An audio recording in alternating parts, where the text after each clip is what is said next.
mexicana de Internet. Muchos de ustedes lo conocen, muchos lo recuerdan, porque es con quien nos peleábamos cuando estaba a cargo de la DGES. Se debió haber venido en ese momento para conocer el campus. En fin, ayer en una reunión en el Senado lo presentaron algo así como el campeón de la libertad en Internet en México. ¿Qué? Fue antes de que llegaras, también llegaste tarde. Pero bueno, es un gusto presentárselos y nos va a platicar sobre cómo se gobierna el Internet. Sí. Muy buenas tardes, gracias. Gracias, Luis, muchísimas gracias por la invitación. Me encuentro con amigos, no voy a decir de dónde, porque se sabría de cuándo. Con muchos de ustedes, además, hemos tenido relaciones de muy diversos tipos, la mayor parte, todas las que yo recuerdo, amistosas.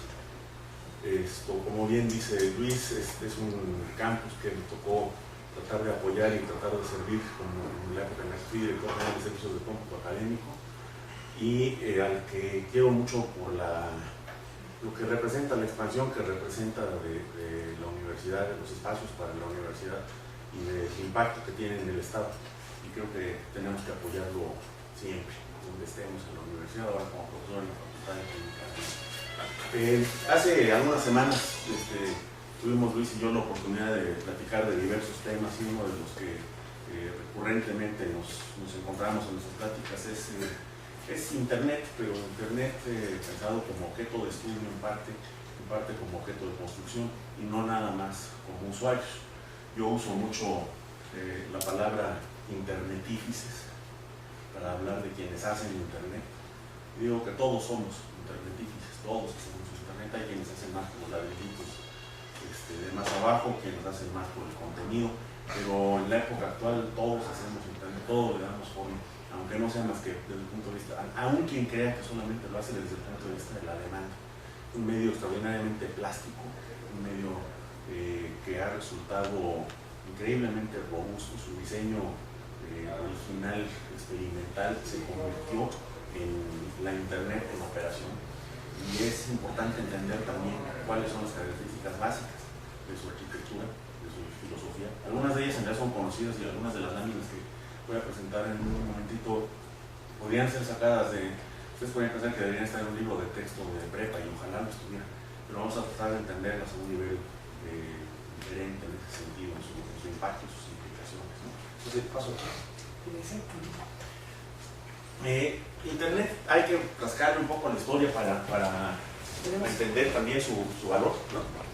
No, yo se ve bien, ¿no? Sí.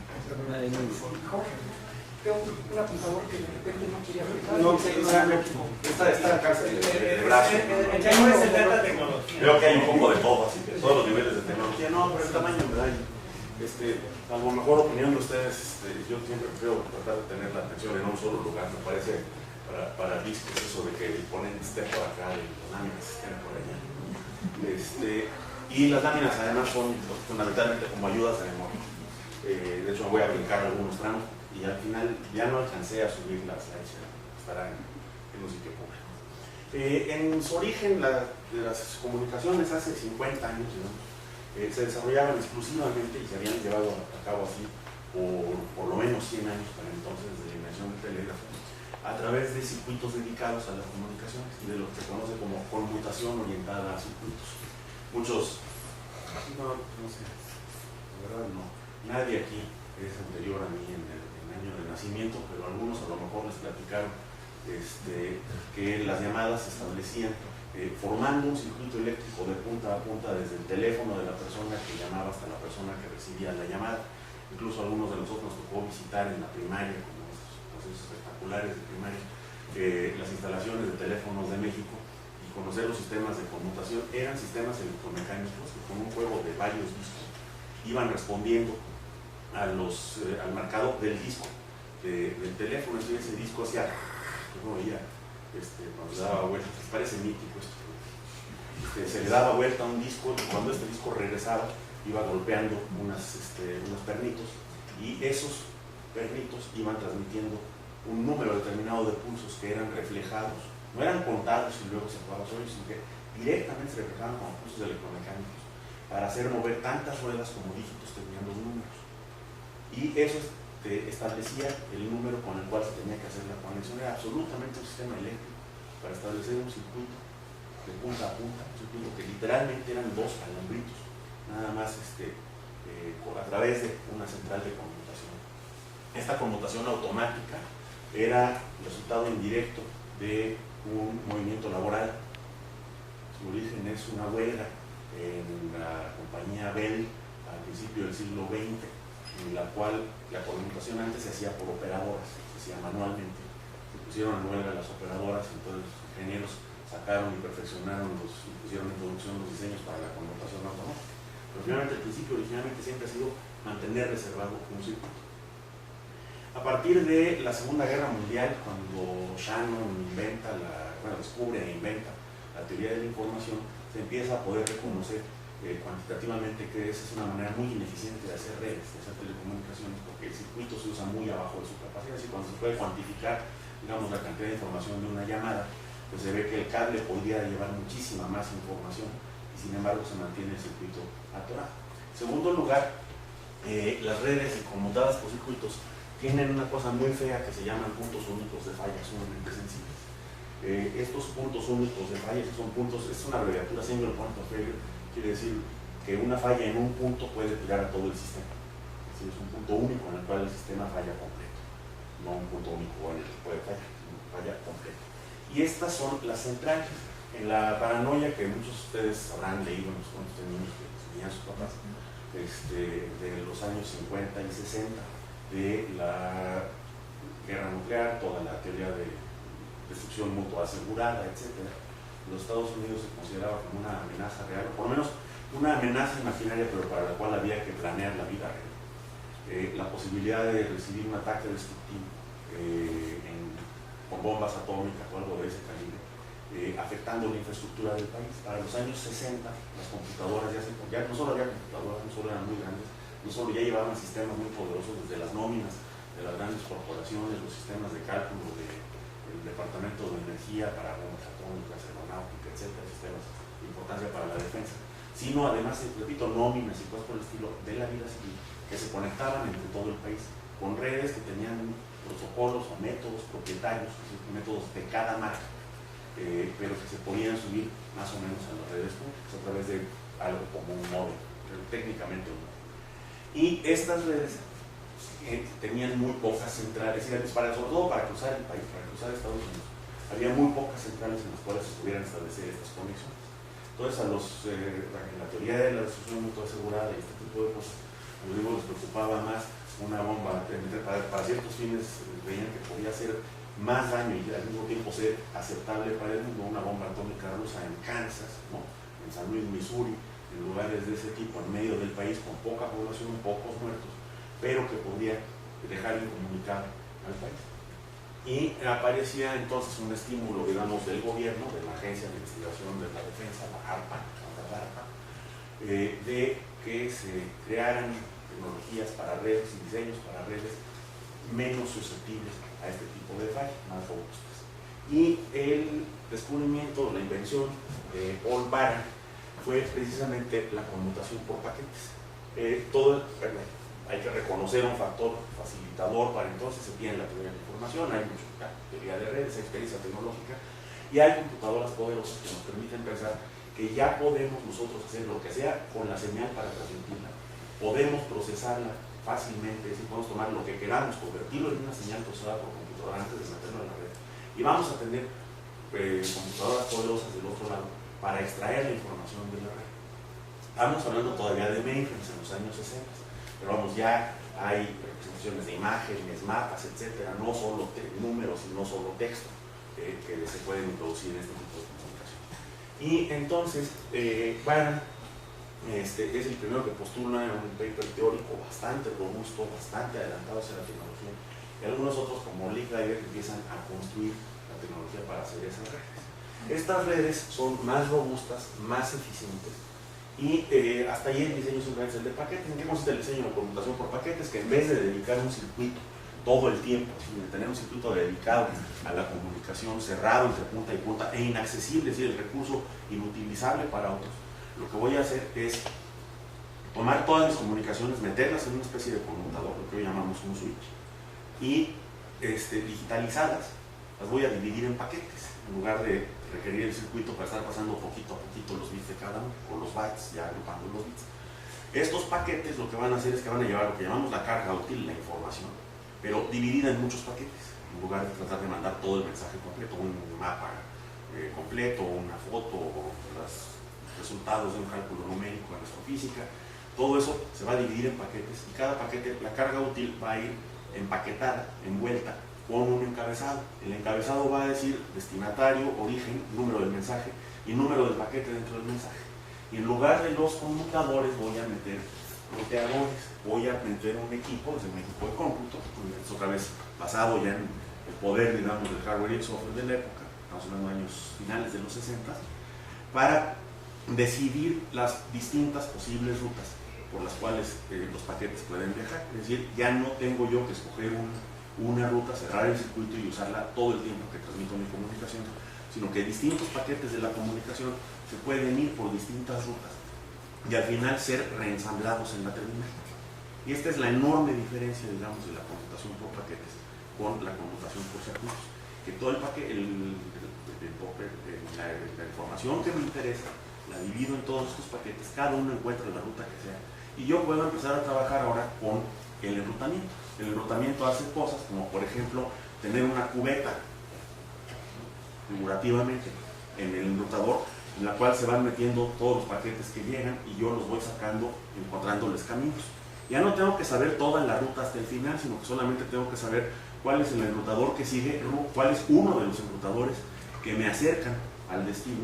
Y si me lo encuentro congestionado, pues guardo los paquetes que estoy tratando de enviar en la cubeta de nuevo hasta que los puedo pasar, o hasta que ya pasa tanto tiempo, hay congestión, enlaces rotos, etcétera, que corto la comunicación y le aviso al origen de la comunicación: oye, no pude pasar tu comunicación.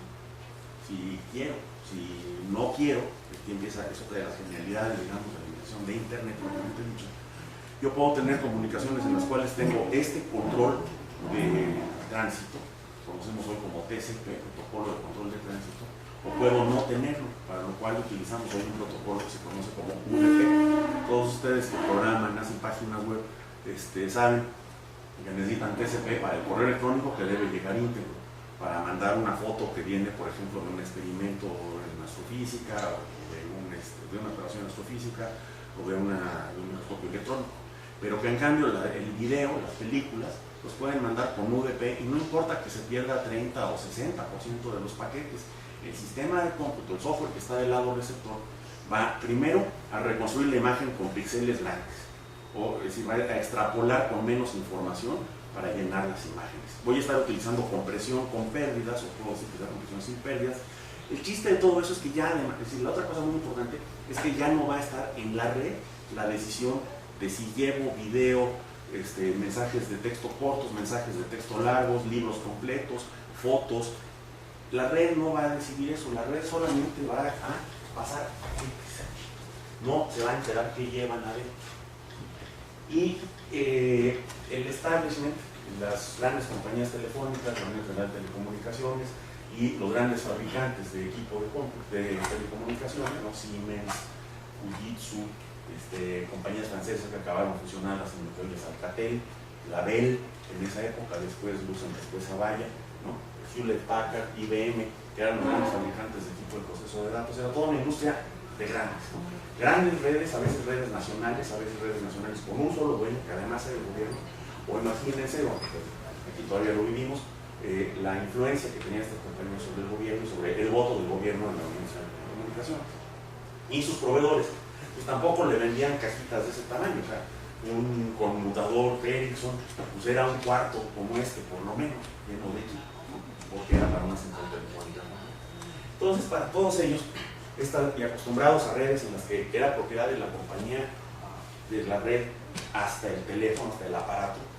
Algunos de ustedes habrán visto en casas de sus abuelitas unas cosas negras así de baquelita, de 2 kilos, que eran propiedad de la compañía telefónica. Y si uno quería, se le atoraba el disco, había que llamar a la compañía telefónica.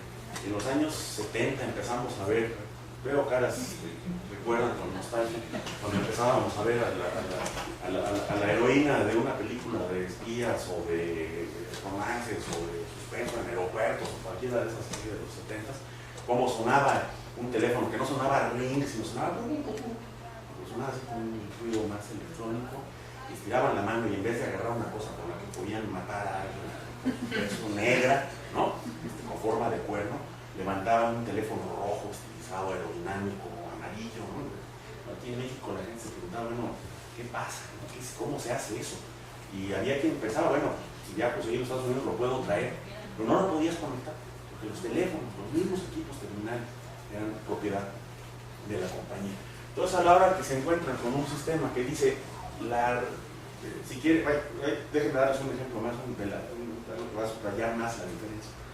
Sí, como se soñaba también en los años 70, algunos de ustedes todavía deben de ver como extrañas, anticuadas caricaturas, había unos monitos en la tele que se llamaban los supersónicos, y una de las cosas que, así en el futuro el mundo va a cambiar, eran las videollamadas. Bueno, para establecer una videollamada en el modelo de las redes en propiedad, era necesario modificar toda la red, es decir, no solo era necesario introducir videoteléfonos, sino que había que introducir los conmutadores que fueran capaces de conmutar video, diseñados para conmutar video. Dije, no, pues imposible, no, o sea, ustedes ingenieros físicos, científicos de la computación, matemáticos, ¿no? Pues ya jugando con su cosita esa de sus redes, ¿no? Nosotros hacemos redes serias, redes grandes, redes para toda la población. No los aceptaron para la estandarización. Voy a regresar la lámina un momento. Que por otra razón, y es que los sistemas de telecomunicaciones, de redes en propiedad que les estoy hablando, se basaban en un mínimo de estandarización que llevaban muchos años de establecer, porque cada equipo que se fabricara pues, iba a ser de $5 millones. Entonces, fabricar toda una generación de conmutadores Ericsson y venderlos en el mundo requería pensar muy bien cuál era la tecnología. Se buscaba obviamente que los estándares de tecnología se adaptaran a la compañía que se veía con poder dominante. Y en cambio, en estas redes, el punto clave, digamos, para pasar de estas redes a Internet, es que se establece un sistema que permite interconectar redes independientemente de cómo procesen y transmitan la información internamente cada una de ellas. Lo que en esa época era tener una red de IBM, una red de Bull, una red de Univac, después Burroughs, ¿no? Se convertía en que tú ten tu red como quieras. Cuando te vayas a comunicar con otras redes, convierte tu información o traduce o representa tu información en un sistema muy económico, muy limitado, de protocolos únicos, que son interoperables, que permiten que todas las redes operen con todas las otras redes, independientemente de su tecnología. Puesto en términos actuales sería como que sus redes de Apple, sus redes de Linux, de hecho las redes de Linux surgen ya con el estándar, es decir, las redes de Linux se hacen ya con la conectividad pensada en IP, ¿ok? Llamamos IP al Internet Working Protocol. Para entender mejor Internet también es importante, eso nos va a permitir en unos minutos incluso entender la política alrededor de esto. Es útil entender a las redes en modelos de capas. Es una abstracción de cómo operan las redes, pero que después se vuelve concreta en cuanto a qué hardware o qué software se tiene que introducir. Modelos de capas, como ustedes saben, son una forma muy específica de hacer modularidad. Modularidad quiere decir hacer componentes de los cuales solo me importa el comportamiento externo, ¿no? Solo el fabricante le interesa cómo funcionan por dentro, ¿no? Las bujías de los coches mientras operen con 12.000 o con 18.000 volts, a nadie le importa si su aislante es cerámica, asbesto o rocas de Marte, ¿no? A nadie le importa si los platinos son de platino o cualquier otro conductor, ¿no? Lo que nos importa es que produzcan una chispa de determinado voltaje a partir de un input de determinado voltaje y con un tiempo de respuesta determinado y con un aislamiento al exterior determinado. Pero la modularidad en capas hace que cada componente, o sea, que un montón de componentes estén, decimos, en una capa, en el sentido de que todo lo que los soporta o todo aquello al lo que sirve está en otra, ¿no? Empezamos desde lo que llamamos una capa física, ¿no? Que es un medio que permite establecer conectividad de punta a punta o una sucesión de medios. Principalmente pensamos siempre en uno, por ejemplo en fibra óptica, en alambre de cobre, y este alambre de cobre pues, puede ser un par trenzado, puede ser coaxial, puede ser de muchas formas, radios de distintos tipos, de distintas frecuencias, satelitales, paralelos a la Tierra, largo alcance, corto alcance, todas las frecuencias en las cuales sea posible hacer transmisiones, etc. Hay que pensar en una codificación, ¿no? Cómo se pone, vaya, si los cambios de voltaje o los valores de voltaje son los unos y los ceros de los bits, cómo se interpretan. Luego la paquetización, que es muy importante, el agrupamiento en paquetes. Y de ahí hasta la representación de la forma, de la información en una forma que es inteligible y los mecanismos de interacción. Un modelo muy común, la arquitectura de Internet no es esta arquitectura teórica que les está medio citando implícitamente en el párrafo anterior, que es una arquitectura de 7 capas de la ISO, diseñada en los años 60 y primeros 70, sino que se reduce a 4 capas, la que llamamos interfaces de red, que se conecta de punto a punto, de punto en punto, la computadora con el módem, con un módem o con un roteador dentro del edificio, con un switch dentro del edificio, etc. Aquí estas conexiones tenemos por la capa física, que es lo negrito, ¿no? Y la capa de Internet, que es la que se encarga del enrutamiento, de llevar los paquetes y de interpretar los paquetes y buscarles camino hacia la terminal. Aquí estamos viendo el equipo terminal A, el de Guillermo, aquí el mío, y aquí en medio hay cualquier número de enlaces de este tipo, que son toda la red, y además puede haber muchas rutas para esto. En la capa de transporte y en la capa de aplicación, que ya es lo que nosotros vemos, ya no hay una conexión en saltos. Está diseñada de tal manera que haga abstracción de todo lo de abajo y nada más vea de punta a punta. Es decir, por ejemplo, si Guillermo tiene en operación una página web, para conectarme con él tengo que pasar por todos estos saltos. Pero en mi software, ya en la capa de aplicación, yo nada más abro el browser, le doy un nombre, el sistema de nombres de dominio lo interpreta, es una aplicación más, lo convierte lo traduce a una dirección IP, con esa dirección IP hace el enrutamiento aquí. Yo no me entero aquí arriba de por dónde, no me tengo que enterar por dónde se fueron mis paquetes, y al final veo la página web y con el mismo proceso la información de la página web llega de regreso. Esta abstracción es muy poderosa y nos permite concentrar la atención, la ingeniería, el desarrollo de tecnología, etcétera, de distintos especialistas en cada una de las capas. En estas capas bajas de la red, lo más importante, ya lo mencioné, es los paquetes, IP, la posibilidad de manejar TCP/IP o no, es decir, de manejar, solamente estar enviando paquetes con el formato que deben tener de acuerdo con el protocolo IP, o mandarlos con control de tráfico. El control de tráfico tiene dos broncas. Primero, pues es más información y por lo tanto se pone una parte de la anchura de banda, que no pase del 10%, es significativo. Y la otra es que implica comunicaciones más lentas, porque me tengo que estar esperando a que todas las cajas en el camino vayan avisando de regreso que la comunicación pase. En 1973, Vinton Cerf y Robert Carr separaron el control de tráfico, rehicieron el protocolo IP, de tal manera que el control de tráfico fuera opcional. Y ahí es donde de veras empieza la explosión de Internet. Porque en ese momento es posible hacer aplicaciones de todo tipo.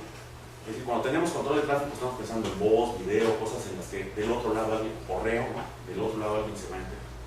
En el momento que le damos la opción de no controlar el tráfico, el campo de aplicaciones posibles se abre al infinito. Y se deja muy claro en ese momento, además, el establecimiento de unos principios, como el principio de punta a punta, es decir, la red no debe tomar decisiones, sino que debe simplemente mandar los paquetes, no se debe, lo que yo haga entre dos puntas, digamos, si yo estoy viendo el servidor de Guillermo desde un lugar o desde cualquier otro lugar en la red, desde aquí, desde la Ciudad de México, desde Europa, debo ver lo mismo. Los pasos de la red no deben afectar lo que se ve en la capa de aplicación. Entonces estos principios llevan a una estandarización que además se intenta llevar a la Unión Internacional de Telecomunicaciones para formar un grupo de trabajo especial para esta tecnología, es rechazada, y entonces los ingenieros y demás forman la Internet Engineering Task Force, que es una agrupación informal. Hasta la fecha, en 35 años de existencia, no ha sido incorporada, no ha sido establecida, no tiene una razón social ni una personalidad política, sino que se gobierna de otras maneras. El ISO no aceptó la UIT. La UIT le había pedido a ISO el modelo que conocemos como modelo OSI, el que les mencioné de 7 capas. un modelo teórico, pero que ningún equipo de cómputo disponible en los 70s alcanzaba a tener el poder suficiente para procesarla realmente. O sea, sí se podían hacer maquetas, pero no era posible construir una red con esa tecnología.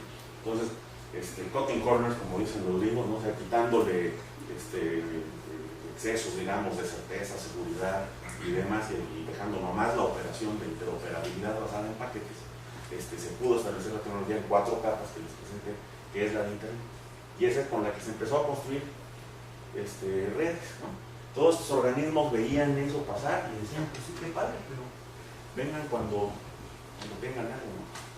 Que podamos poner en nuestras redes. La IETF estandariza a través de discusiones por grupos de trabajo, por tecnología, si alguien está ocupado de cierto método de transmisión de video, de cierta optimización del enlazamiento, se forman grupos de trabajo. No se puede tomar una decisión si no se ha discutido por correo electrónico para asegurarse de que nadie se haya quedado sin ir al Congreso por falta de lana. Cosa que ustedes han oído en la academia, ¿no? No se vota, se determinan consensos. En las sesiones presenciales el consenso se determina con el líder de la sesión, que viene de un proceso meritocrático, pregunta, a ver, ¿quiénes están de acuerdo en que la longitud de paquete de IPv6 sea de 1024 bits y quiénes están de acuerdo en que sea flexible hasta 2048? Entonces, a ver, los que estén de acuerdo con 1024. Y entonces, oye, mucha gente está más o menos de acuerdo, soy así generalizado, todo el mundo sabe un quelito, la suma es 4. De este lado, a ver, ahora los que dicen que tiene que poder pasar de 1024, hay 3 personas que literalmente pujan, así Bueno, se oye claramente que hay un disenso fuerte, aunque sea de poca gente. Y entonces la discusión sigue, hasta que se encuentra un punto en el que ya los argumentos para decir no lo hagan así, pues simplemente son a mí no me gusta o mi equipo. A mí me va a costar mucho trabajo adaptar mi software a esa especificación. ¿Okay? No quiere decir que no haya guerras de estándares, que no haya compañías que de repente les paguen a un montón de ingenieros para que asistan, pero no se vota por compañía, se vota por persona, y las discusiones son de una meritocracia feroz.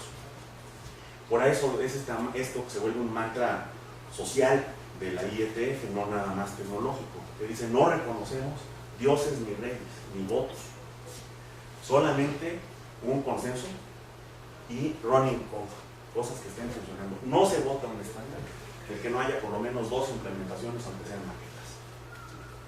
Entonces hay un pragmatismo también que es muy feroz.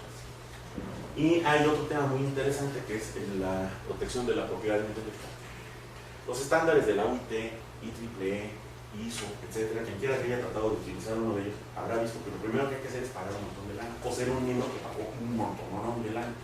Digamos, en la UIT tienes acceso a los estándares comprándolos, o siendo un miembro que pagó 65,000 francos suizos, que son casi al 1 por 1 con los dólares al año. Y puedes pagar varias membresías con la misma compañía para poder estar con más grupos de trabajo. Acá lo que se trata es que los estándares nunca sean apropiados. Que nunca nadie pueda decir, ¿sabes qué? Yo soy John Wiley o Jim Musa o editorial La Prensa, SLC o SCL, y hice una compilación de estándares y ahora ya están bajo copyright y nadie los puede reproducir. Nada de eso puede pasar. Los estándares, de hecho, se publican en ASCII. Todavía los diagramas se hacen así con ASCII Art, con slashes y asteriscos y guiones. No se usa software gráfico para publicar los estándares oficiales de la IETF, para que ni siquiera pueda pasar que se vuelva obsoleto Word, o que no levante OpenOffice, y que entonces por falta de acceso a un formato no se puede interpretar el estándar. Estos asuntos tienen que ver, obviamente, empiezan siendo cosas simplemente de ingenieros tratando de trabajar. Ingenieros, quiero decir, físicos, matemáticos, ingenieros científicos de la computación y un montón de otra gente, tratando de asegurarse de que nadie les impida seguir experimentando y haciendo crecer su red, pero se acaban por reflejar en algunos principios sociales que están en la raíz de los conceptos alrededor de Internet. Principios básicos, ya los estoy mencionando: interoperabilidad, establecer los estándares por consenso, principio de punta a punta, cuya implicación actual lo conocemos como neutralidad de la red. El principio de punta a punta parece muy obvio cuando lo decimos a nivel de tecnología. Como les decía, la página web o el correo electrónico o lo que sea, cualquier recurso en la red al que yo acceda desde otro punto, se debe ver igual, independientemente del punto en el que yo me conecte. Es decir, las puntas deben ver unas a otras igual, independientemente de lo que hay en la red. Y hasta ahí pues suena como algo bastante obvio. Muy bien, ingenieros, sigan haciendo su trabajo, pueden pasar a segundo semestre.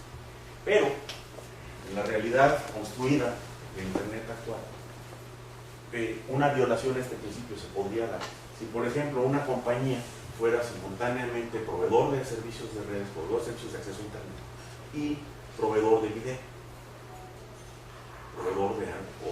proveedor de anuncios asociados a la transmisión de video. En ese momento se podría sentir tentado a bajarle la velocidad a los enlaces o a las transmisiones que vengan de YouTube para que no compitan con su video, o incluso a streams, a corrientes de video en tiempo real que vengan de una compañía televisora competidora, manipulando los parámetros de la red. Incluso hay una necesidad de hacer este tipo de ingeniería a veces. O sea, si le preguntan al administrador de la red, normalmente no le preguntan, normalmente la frase con la cual se dirigen a él cuando algunos de estos problemas se presentan incluye la palabra madre, y las palabras no se publican, sí, se publican en la jornada. A veces hay que hacer ingeniería de la red. O sea, a veces nos encontramos, por ejemplo, en institutos pequeños, oficinas pequeñas en las cuales todo el personal administrativo y secretarial usa YouTube en vez del radio, ¿no? Agarran unos playlists de esos de 3 horas, de puro reggaetón o bandas, lo que quieran, ¿no? 3 horas de YouTube seguidas para usarlos como radio, sí le pegan a la red. Y entonces alguien tiene que hacer la ingeniería de la red, que decir, ¿sabes qué? Este segmento de la red no deja pasar YouTube, más que a los usuarios que me lo soliciten y me actualice el director. Esa ingeniería se tiene que hacer. Pero como existen los mecanismos, alguien podría usar esa tecnología para privilegiar un interés comercial y ya entrados en gastos, pues también un interés político. Y que dude, pues hoy Irán acaba de anunciar que todos los sitios de gobierno quedan desconectados en Internet. Van a quedar conectados exclusivamente a redes